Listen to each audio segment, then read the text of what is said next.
Merci Madame la Présidente, Madame la Directrice Générale.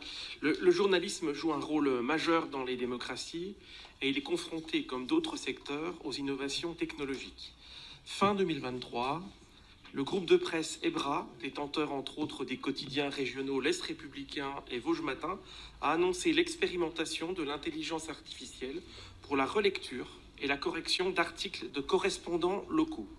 Cette expérimentation a évidemment suscité des inquiétudes auprès des secrétaires de rédaction et des journalistes. Se posent effectivement de nombreux enjeux, celui de la transparence envers les journalistes et de la transparence envers les lecteurs, celui de la qualité et la fiabilité de l'information à l'heure de la désinformation, celui de la protection des droits d'auteur, celui des droits voisins, l'impact sur le métier de journaliste, et je pourrais en citer beaucoup d'autres. J'aimerais savoir comment le ministère de la Culture anticipe cette révolution que constitue l'intelligence artificielle dans le domaine de la presse et des médias. Merci, monsieur le député.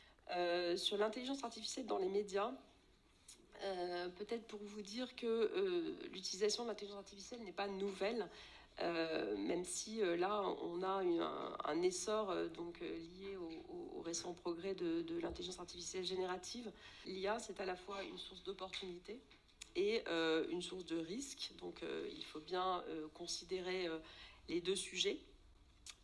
Et aussi donner les clés aux journalistes, les former évidemment pour prévenir les risques et toujours privilégier la transparence. Donc le Conseil de l'Europe a publié en novembre 2023 des lignes directrices sur la mise en œuvre responsable des systèmes d'intelligence artificielle dans le journalisme.